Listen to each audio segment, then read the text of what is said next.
सृष्टीमध्ये असे कितीतरी बालक आहेत ज्यांना आईवडील नाही आहेत, जे अनाथ आहेत आणि जे खूप अडचणीतून त्यांचा जीवनाचा संघर्ष सुरू आहे। त्यामुळे जरा जिवंतिका पूजनामध्ये एक प्रार्थना त्यांच्यासाठी देखील करा, कारण आपल्या मुलांना तर सांभाळणारी आई सांभाळतेच, पण जी सगळ्या मुलांच्या विषयी काळजी करते ती खरी माता असते। त्यामुळे या जरा जिवंतिका पूजनाच्या माध्यमातून एक प्रार्थना अशा अनाथ मुलांसाठी देखील जरूर करा। नमस्कार सगळ्यांना, श्री स्वामी समर्थ, श्री स्वामी समर्थ, जय जय स्वामी समर्थ। घर, जॉब आणि अध्यात्म या आपल्या सगळ्यांच्या मराठी यूट्यूब चॅनलमध्ये मी सगळ्यांचं स्वागत करते आणि आजच्या नवीन विषयाला सुरुवात करते। आपला आजचा विषय आहे की श्रावण महिन्यातील प्रत्येक शुक्रवारी केल्या जाणारं जरा जिवंतिका पूजन। तर हे जरा जिवंतिका पूजन का करायचं, कोणी करायचं, कशासाठी करायचं, या सगळ्यांची माहिती आपण या व्हिडिओमध्ये घेणार आहे। त्याचप्रमाणे जरा जिवंतिका मातेचं पूजन अगदी थोडक्यामध्ये आपल्या धावपळीच्या युगामध्ये कसं करायचं हे पण पाहणार आहोत आपण। पण त्याआधी मला तुम्हाला सगळ्यांना सांगायचं आहे की मी जी माहिती तुम्हाला ही सांगणार आहे जरा जिवंतिकेविषयी, ती माहिती तुम्ही संपूर्ण माहिती आधी ऐकून घ्या आणि ज्यावेळेस तुम्ही ही माहिती पूर्ण ऐकून घ्याल आणि त्याच वेळेस तुम्हाला जरा जिवंतिका पूजन करणं किती गरजेचं आहे आणि किती महत्त्वाचं आहे हे कळणार आहे। पण त्यामुळे तुम्ही ही जी सुरुवातीची माहिती आहे ती अजिबात स्किप करू नका आणि एकूण एक यातला शब्द ऐकून घ्या आणि त्याच वेळेस ज्यावेळेस तुम्हाला याची माहिती संपूर्ण लक्षात येईल त्याच वेळेस तुम्हाला जरा जिवंतिका पूजनाचं महत्त्व कळून येईल आणि तुम्ही हे पूजन आवर्जून कराल।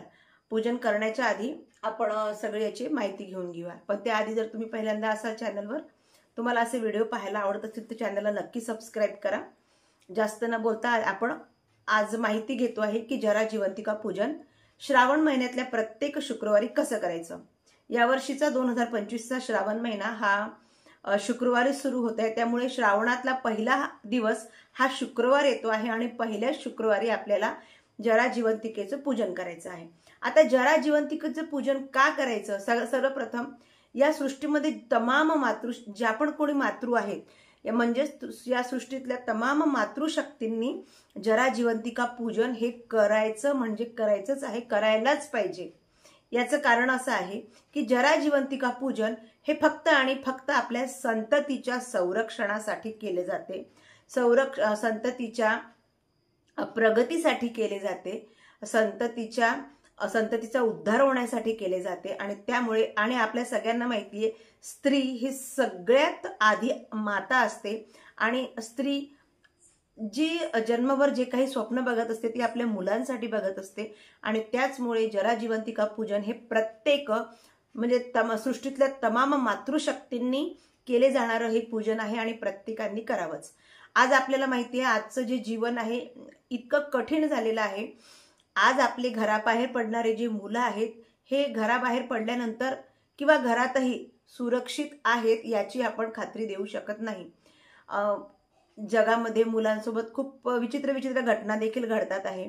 खेळताना काही विचित्रच काहीतरी अवघडच घडतं आहे, शाळेमध्ये काहीतरी विचित्र घडतं। म्हणजे थोडक्यात की आपले मुलं जिथे कुठे असतील आपल्याला सोडून किंवा आपल्या जवळ, तर आपल्या मुलांच्या संरक्षणासाठी आपल्याला हे जरा जिवंतिका पूजन श्रावणातल्या प्रत्येक शुक्रवारी करायचं आहे।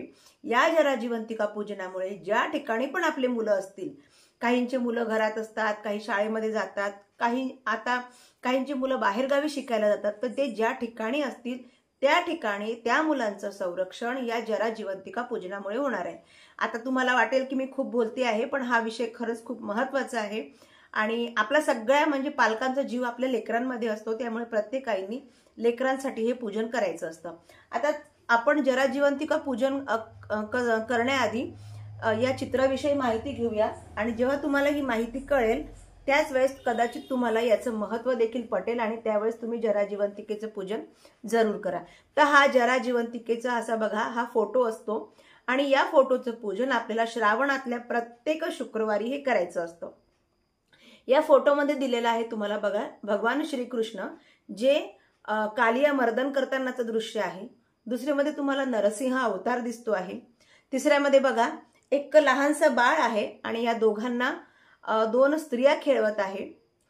ह्या दोन स्त्रिया कोण आहेत हे आपल्याला पाहायचं आहे. आणि त्यानंतर बघा इथे हत्तीवर बसलेले एक हत्तीवर बसलेले तुम्हाला एक बाळ दिसतो आहे आणि त्यानंतर वाघावर बसलेले एक गुरु दिसतोय.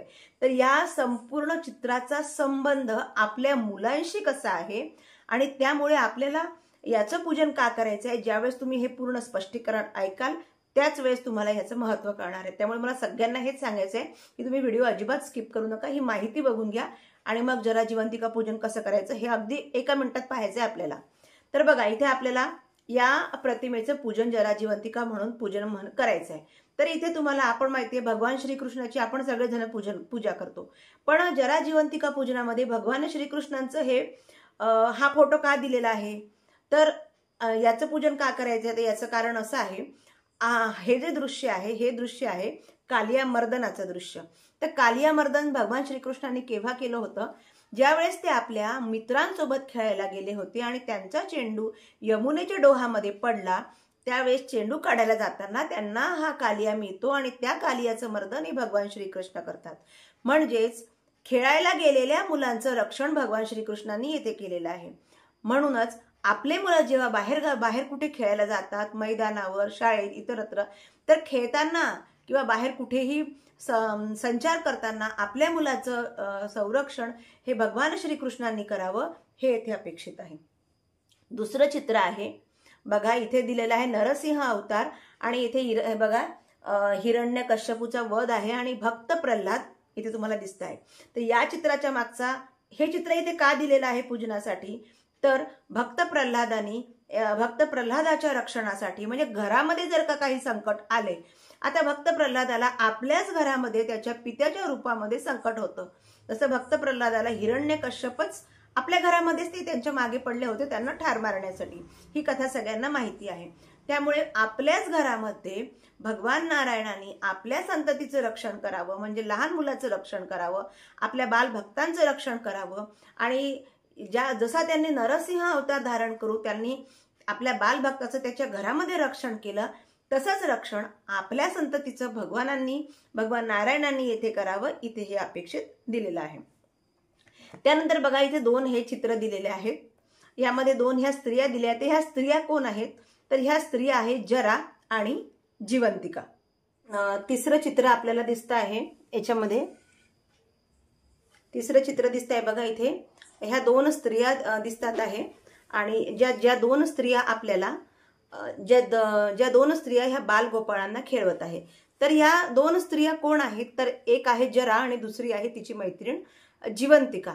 आता या जरा ही यक्षिणी होती आणि आपल्या सगळ्यांना माहिती आहे की आपण थोडक्यात म्हणूया की ज्याप्रमाणे आपले डॉक्टर्स असतात, जे आपले जे अवयव आहे सांधण्याची क्रिया करत असतात, किंवा समजा एखादा अवयव तुटला असेल किंवा तो जोडून देण्यासाठी वगैरे डॉक्टर हे आपलं काम करत असतात, तर त्याचप्रमाणे देवतांमध्ये हे कार्य यक्षांकडे होतं. आणि जरा नावाची ही जी यक्षिणी आहे हिच्या संदर्भात महाभारतामध्ये एक कथा सांगितली जाते की मगध देशामध्ये एक राजा होता. त्या राजाचं नाव होतं बृहद्रथ. त्या बृहद्रथ राजाला संतती नव्हती. त्याला राण्या तर 2 होत्या पण संतती मात्र एकही नव्हती. त्यामुळे तो राजा नेहमी चिंतित असायचा. आणि असंच एकदा त्यांच्या राज्यामध्ये एक ऋषी तपस्वी आले. त्या ऋषींचं नाव होतं चंडकौशिक. आणि त्या ऋषींची सेवा आराधना केल्यानंतर त्या ऋषींनी, चंडकौशिक ऋषींनी बृहद्रथ राजाला प्रसाद म्हणून एक आंबा दिला आणि तो आंबा त्यांनी आपल्या राणीला सेवन करायला सांगितला. पण राजाचं प्रेम हे दोन्ही राण्यांवर सारखं होतं. त्यामुळे राजाने काय केलं, त्या आंब्याचे 2 भाग केले आणि दोन्ही राण्यांना त्यांनी समान दिले. मग आता झालं काय की दोन्ही राण्या या गर्भवती राहिल्या आणि दोन्ही राण्यांना जे पुत्र संतान झाला ते झाले अर्ध त्यांचं शरीर होतं. तर असे अर्ध जन्मलेले बालक, म्हणजे अर्ध शरीर असलेले, त्याला एकच हात एकच पाय, असे दोन्ही राण्यांना अर्ध बालक जन्माला आले. मग आता अशा ह्या अर्ध जन्मलेल्या बालकांचं करायचं काय, त्यामुळे त्या विचारपूर्वक त्या राजांनी, बृहद्रथ राजांनी, ते जे 2ही बालक होते ते वनामध्ये त्या बालकांचा त्याग करून टाकला. आणि त्याच मार्गातून ही जरा नावाची यक्षिणी जात असताना तिला हे अर्ध अवस्थेतले 2 बालकं सापडले आणि साहजिक ती यक्षिणी होती, अवयव सांधण्याची कला तिच्याकडे होती, त्यामुळे तिने 2ही बालकांना जुळवून संधी करून त्याचं एक पूर्ण बालक तयार केलं आणि त्या बालकाचं नाव होतं जरासंध. म्हणजे जरा यक्षिणीने सांधलेला असा तो जरासंध. त्या जरासंधाला मग या जरा यक्षिणीने सांधलं आणि तिने ते बालक त्या बृहद्रथ राजाला परत नेऊन दिलं. त्यामुळे बृहद्रथ राजा तिच्यावर खूप प्रसन्न झाला आणि या जरा यक्षिणीला आपल्या ग्रामदेवतेचं त्यांनी स्थान दिलं आणि त्यांना आपल्या राज्यामध्ये या जरा यक्षिणीचं त्यांनी छान मोठं देऊळ बांधलं. तर जरासोबत राहणारी तिची सदैव तिच्यासोबत राहणारी तिची मैत्रीण म्हणजे जिवंतिका. म्हणजे आता या दृश्याद्वारे आपल्याला काय सांगायचं आहे की जरा जिवंतिकेनी आपल्या खेळणाऱ्या बागडणाऱ्या बालकांचं सदैव रक्षण करावं, त्यांच्या अवयवांचं रक्षण करावं, त्यांच्या शरीराचं रक्षण करावं. त्यामुळे आपल्याला या प्रतिमेचं देखील या संपूर्ण याच्यामध्ये पूजन केलं जातं. आता नंतर सर्वात खालची प्रतिमा आहे बघा, ही आहे हत्तीवर बसलेले एक राजा दिसतात आहे, एक बाळ दिसतंय राजकुमारासारखं. तर हे बाळ दुसरं तिसरं कोणी नसून हे आहे बुधगुरु. आता बुधगुरु हा बुद्धीचा कारक असतो आणि त्यांचा जो वाहन आहे तो आहे हत्ती. आणि इथे जे दिसतं आहे वाघावर बसलेले आहेत एक ऋषी दिसतात आहे, हे ऋषी आहे गुरु, म्हणजे बृहस्पती ऋषी आहे, देवांचे गुरु. आता गुरु आणि बुध यांचं कार्य काय आहे तर बघा, हत्ती हा म्हणजे अहंकार याचं प्रतीक आहे. म्हणजे आपल्या मुलांना त्याच्या बुद्धीमुळे, त्याच्या अंगातल्या कलाकौशल्यामुळे, त्यांच्या कलागुणांमुळे त्यांच्यात जर का अहंकार आला, त्यांना स्वतःवर अति जास्त आत्मविश्वास झाला, तर त्यावर बघा या बुधाच्या हातामध्ये अंकुश आहे आणि त्या अहंकाराला, त्या आत्मविश्वासाला अंकुश करण्याचं काम हे बुध गुरु करत असतात. त्यामुळे आपल्या मुलांचा अहंकार वाढू नये, त्यांना ते योग्य म्हणजे त्यांचे पाय सतत जमिनीवर टेकावे, यासाठी या बुध ग्रहाचं पूजन देखील येथे केलं जातं. त्यानंतर आहे गुरु म्हणजे मुलांना सगळ्या प्रकारच्या ज्या सृजन शक्ती असतात, म्हणजे त्यांच्यामध्ये काही नाविन्यपूर्णता, काही नवीन निर्मिती करण्याची जी क्षमता असते, किंवा त्यांचा जो बौद्धिक विकास, त्यांचा कलागुणांना विकास, त्यांचं वाक्चातुर्य, त्यांचं बौद्धिक चातुर्य, थोडक्यात बुद्धीशी संबंधित सर्व क्षेत्रातील सर्व कलागुणांना वाव देण्याचं कार्य हे गुरु करत असतात. आणि त्यामुळे आपल्याला ह्या गुरुच्या प्रतिमेचं देखील या जरा जिवंतिका पूजनेमध्ये पूजन करायचं. बघा किती छान आणि सखोल याचा अभ्यास केलेला आहे. इथे बाहेर खेळणारे श्रीकृष्ण म्हणजे आपल्या बाहेर खेळणाऱ्या मुलांचं रक्षण करावं, घरामध्ये मुलांमध्ये काही घरामध्ये राहताना मुलांवर काही अपघात होऊ नये, बाहेर काही अपघात होऊ नये, यासाठी या दोघांचं पूजन करायचं आहे. मुलाच्या संपूर्ण अवयवाचं रक्षण व्हावं, त्यांच्या अवयवांना कुठलीही दुखापत होऊ नये म्हणून आपल्याला जरा जिवंतिकेचं पूजन करायचं आहे. त्यानंतर त्यांचा बौद्धिक शारीरिक विकास, त्याचप्रमाणे त्यांचा कलात्मक विकास, त्यांची सृजनशीलता, या सगळ्यांचा विकास बुधग्रह आणि गुरुग्रह यांच्यामार्फत व्हावं, इतका संपूर्ण माहितीपूर्ण ही प्रतिमा दिलेली आहे. आणि या प्रतिमेचं आपल्याला असं पूजन करायचं आहे जरा जिवंतिका पूजनामध्ये. त्यामुळे प्रत्येक मातृशक्तींनी हे पूजन अवश्य करायलाच हवं. तर आता आपण बघून घेऊया की पूजन कसं करायचं.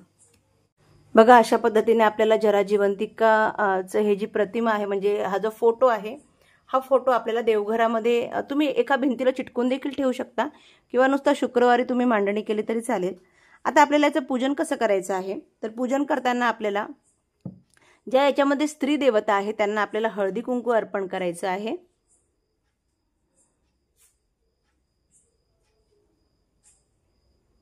मी अगदी वरूनच लावते थोडं थोडं, म्हणजे तो फोटो खराब होत नाही.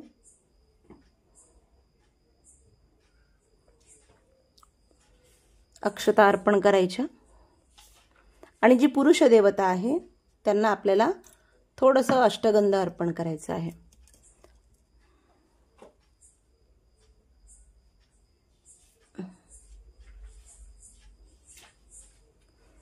आणि आपल्याला न चुकता, म्हणजे एक महत्त्वाचं म्हणजे याला आपल्याला एक कापसाची वस्त्रमाळ अर्पण करायची आहे। त्यानंतर दुर्वा आणि आघाडा, हे आघाड्याचं असं पान असतं, आपल्या सगळ्यांना माहिती आहे। आघाडा आणि दुर्वांची आपल्याला माळ करायची आहे आणि ती आपल्याला हे जराजीवंतिका मातेला म्हणजे या संपूर्ण या फोटोला आपल्याला अर्पण करायची आहे।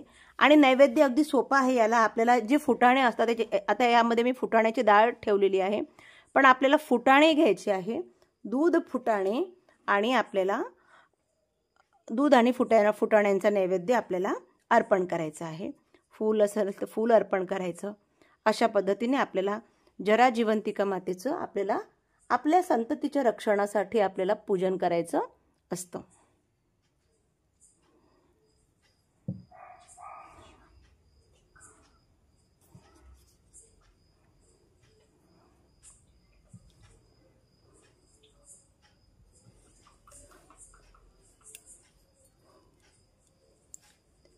बस इतकी साधी आणि सोपी पूजा आपल्याला करायची असते। यामध्ये आपल्याला खूप काही मोठं काम करायचं नाही, बस इतकं प्रतिमेचं आपल्याला पूजन करायचं आणि मनोभावे जिवंतिका मातेला, जराजीवंतिका मातेला आपल्याला आपल्या मुलांच्या रक्षणासाठी प्रार्थना करायची आहे।